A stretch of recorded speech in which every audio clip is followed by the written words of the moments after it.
Hi viewers எல்லோருக்கும் வணக்கம். கடந்த தொடர்ச்சியா ஒரு 4 நாட்கள் பார்த்தீங்கன்னா, தங்கத்தோடைய விலை வந்து கிராமிற்கு ஒரு ரூ. 335 அதாவது சவரனுக்கு ரூ. 2680 வரைக்கும் குறைஞ்சதுங்க.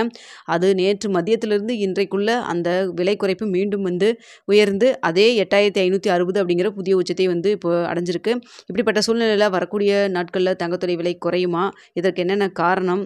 என்ன இப்போ உலகத்தில என்னென்ன மாற்றங்கள் நடந்துட்டுருக்கு? சர்வதேச லெவல்ல திடீர்னு இந்த விலை உயர்விற்கான காரணம் அப்படிங்கிற எல்லாத்துக்கான சந்தேகங்களுக்கும் விடையளிக்கும் வகையில் தான் இந்த வீடியோல நம்ம மேக் பண்ணியிருக்கோம். அதனால இந்த வீடியோ உங்களுக்கு ரொம்பவே யூஸ்ஃபுல்லா இருக்குங்க. அதனால வீடியோவை ஸ்கிப் பண்ணாம பாருங்க. இதுவரைக்கும் நம்ம சேனலை சப்ஸ்கிரைப் பண்ணாம இருந்தா சப்ஸ்கிரைப் பண்ணிக்கங்க. கூடவே பெல் பட்டனை கிளிக் பண்ணிக்கங்க. வாங்க வீடியோக்குள்ள போகலாம். கடந்த மார்ச் 3ஆம் தேதி பார்த்தீங்கன்னா, தங்கத்தோடைய விலை புதிய உச்சமாக 22 கேரட் 1 கிராம் ரூ. 8560 விற்பனை செய்யப்பட்டு வந்துட்டு இருந்ததுங்க. அப்படிப்பட்ட சூழ்நிலையில மார்ச் 3ஆம் தேதிக்கு பிறகே வந்து டொனால்ட் ட்ரம்ப் அவர்கள் டாரிஃப் அனௌன்ஸ் பண்ணோனவே முதல் நாளே பார்த்தீங்கன்னா ரூ. 160 குறைஞ்சது. அதுக்கப்புறம் ஒரு ரூ. 90 குறைஞ்சது. அப்புறம் 3வது நாளா ரூ. 25 4வது நாளாக ரூ. 60 குறைஞ்சு இப்போ தொடர்ச்சியாக பார்த்தீங்கன்னா ஒரு ரூ. 335 குறைஞ்சது.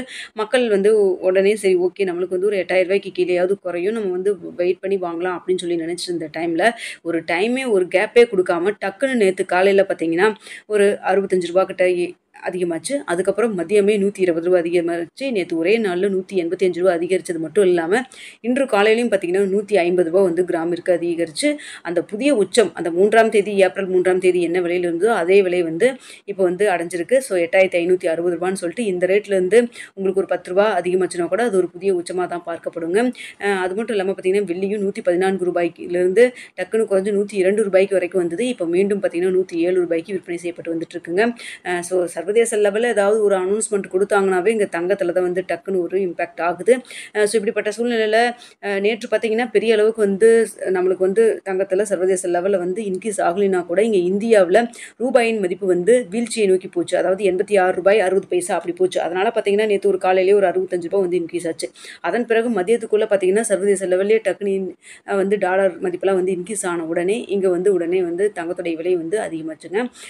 ஸோ இதே மாதிரி தான் கண்டினியூவாக இருந்ததுனால இன்றும் பார்த்தீங்கன்னா இன்று சொல்லப்போனால் இன்றைக்கு ரூ. 150 பதிலாக ஒரு ரூ. 180 200 வந்து அதிகரிக்கிற இடத்துல கொஞ்சம் கம்மியாக தான் வந்து அதிகரிச்சிருக்குது. ஏன்னு பார்த்தீங்கன்னா இங்கே இந்திய ரூபாயின் மதிப்பு வந்து கொஞ்சம் ஸ்ட்ரென்தன் ஆச்சு. அதாவது ரூ. 86.60 இருந்து ரூ. 60 குறைஞ்சு ஒரு ரூ. 86 அப்படிங்கிற ரேஞ்சில் வந்து இருந்ததன் காரணமாக நம்மளுக்கு வந்து விலை ஏற்றம் கொஞ்சம் கணிசமாக குறைஞ்சிருந்ததுங்க. இல்லைன்னா பார்த்தீங்கன்னா ரூ. 150 பதிலாக இன்று வந்து புதிய உச்சமாக 160 180 அப்படி வந்து உங்களுக்கு வந்து இன்க்ரீஸ் ஆகியிருந்திருக்கணுங்க. ஸோ அது மட்டும் இல்லாமல் பார்த்தீங்கன்னா டொனால்ட் ட்ரம்ப் அவர்கள் இன்னும் ஒரு புதிய வந்து ஒரு அறிவிப்பை வெளியிட்டிருக்காங்க. என்னன்னு பார்த்தீங்கன்னா அதாவது ஒரு 90 நாட்களுக்கு அந்த டேரிஃப் வந்து நிறுத்தி வைக்கப்படும் அப்படிங்கிற மாதிரி சொல்லியிருக்காங்க. அதாவது சீனாவை தவிர்த்து சீனாவுக்கு வந்து ஃபர்ஸ்ட் 34% வந்து டேரிஃப் போட்டிருந்தாங்க. அதை எதிர்த்து வந்து சீனாவும் பதிலுக்கு ஒரு 84% வந்து டேரிஃப் போடுவோம் அப்படிங்கிற மாதிரி அனௌன்ஸ் பண்ணியிருந்தாங்க. இதை வந்து திரும்ப பெற்றுக்கணும் அப்படிங்கிற மாதிரி 24 மணி நேரம் டைம் கொடுத்துருந்தாங்க யுஎஸ் டொனால்ட் ட்ரம்ப் அவர்கள். அதை திரும்ப பெறவில்லை அப்படிங்கிறனால நேற்று 104% வரி விதிக்கப்படும் அப்படின்னு சொல்லி சொன்னாங்க. இப்போ பார்த்தீங்கன்னா காலையில் 125% வரி விதிக்கப்படும் சீனாவிற்கு அப்படின்னு சொல்லியிருக்காங்க. அதை தவிர்த்து மற்ற நாடுகளுக்கெல்லாம் வந்து 90 நாட்களுக்கு இந்த டேரிஃப் வரி வந்து நிறுத்தி வைக்கப்படும் அப்படிங்கிற மாதிரி புதிய அனௌன்ஸ்மெண்ட் கொடுத்துருக்காரு. ஸோ டொனால்ட் ட்ரம்ப் அவர்கள் பொறுத்த வரைக்கும் பார்த்தீங்கன்னா மாற்றி ஒரு அனௌன்ஸ்மெண்ட் கொடுத்துட்ருக்காங்க. ஸோ அதை பொறுத்து பொருளாதாரம் வந்து அப் அண்ட் டவுன் மாறி மாறி போகுது. இதனை தொடர்ந்து தங்கத்துடைய விலை வந்து அப் அண்ட் டவுன் மாறி மாறி போகுது. நிலையற்ற தன்மை தாங்க இப்போ வந்து போயிட்டு இருக்குது. ஸோ பார்த்தீங்கன்னா இந்த விலையேற்றம் இதுவும் ஒரு காரணமாகவும் இருக்கலாம் அப்படிங்கிற மாதிரியும் நிபுணர்கள் வந்து ஒரு கருத்து வைக்கிறாங்க. ஸோ பார்த்தீங்கன்னா உங்களுக்கு அதனால் வந்து இப்போ தங்கத்துடைய விலை வந்து டக்குன்னு இப்போ இன்க்ரீஸ் ஆகியிருக்குதுங்க. அது மட்டும் இல்லாமல் உலக நாடு 70-75 நாட்களோட டொனால்ட் ட்ரம்ப் அவர்கள் இந்த டேரிஃப் குறித்து வந்து தனித்தனியாக ஒவ்வொரு நாட்டோடையும் பேச்சுவார்த்தையில் ஈடுபட போவதாகவும் தகவல் வெளியாகிருக்குதுங்க. ஸோ அதுக்கு பிறகு ஏதாவது டேரிஃபில் மாற்றம் வருமா என்ன அப்படிங்கிறத நம்ம வந்து வெயிட் பண்ணி தான் பார்க்கணும். ஸோ அதை பொறுத்து தங்கத்துடைய விலை வந்து மறுபடியும் அப் அண்ட் டவுன் மாறுவதற்கான வாய்ப்புகளும் இருக்கலாம் அப்படின்னு சொல்லி எதிர்பார்க்கப்படுதுங்க. எல்லாமே ஒரு கருத்து கணிப்பாக தான் போயிட்டு இருக்கு. தங்கம் வந்து முன்னது மாதிரி கிடையாதுங்க. இப்போ வந்து பொருளாதாரத்தை பொறுத்து உலக அளவில் வந்து ஒரு சின்ன மாற்றம் ஒரு சின்ன இம்பாக்ட் ஏதாவது ஏற்பட்டாலும் கூட தங்கத்தோட விலையில வந்து ரிஃப்ளெக்ட் ஆகுது. அதனால வந்து இப்போ வந்து தங்கத்தோட விலை குறைஞ்சிரும் இப்போ வந்து அதிகரிக்கும் அப்படின்னு எல்லாம் சொல்லவே முடியாத அளவுக்கு இருக்கு. உங்கள்கிட்ட கையில் பணம் இருந்ததுன்னா எந்த அளவுக்கு வந்து இந்த வேஸ்டேஜ் இதெல்லாம் இல்லாமல் உங்களால் வாங்கிக்க முடியும் அப்படின்னா நீங்கள் அந்த அளவுக்கு வாங்கிக்கலாம்.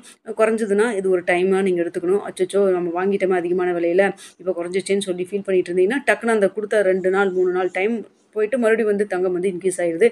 இப்படி தான் வந்து நம்ம குறைஞ்சுன்னு எதிர்பார்த்து ஒவ்வொரு டைமும் நம்ம வந்து அந்த வாய்ப்புகளை வந்து நழுவ விடுறோம். ஸோ இது எல்லாத்தையும் நீங்கள் பார்த்துக்குங்க. ஸோ நாளைக்கு நிலவரம் எப்படி இருக்குது அப்படிங்கிறது வந்து இன்று இரவு உங்களுக்கு வந்து வீடியோவில் அப்டேட் பண்ணுறேங்க. இப்போ மதியத்தில் எந்த ஒரு பெரிய அளவுக்கு வந்து அப் அண்ட் டவுன் இல்லைங்க. ஓகே வியூவர்ஸ், உங்களுக்கு இந்த வீடியோ பிடிச்சிருக்குன்னு நினைக்கிறேன். பிடிச்சிருந்தா லைக் பண்ணுங்கள், ஷேர் பண்ணுங்கள், மறக்காமல் சப்ஸ்கிரைப் பண்ணிக்கோங்க ஃப்ரெண்ட்ஸ்.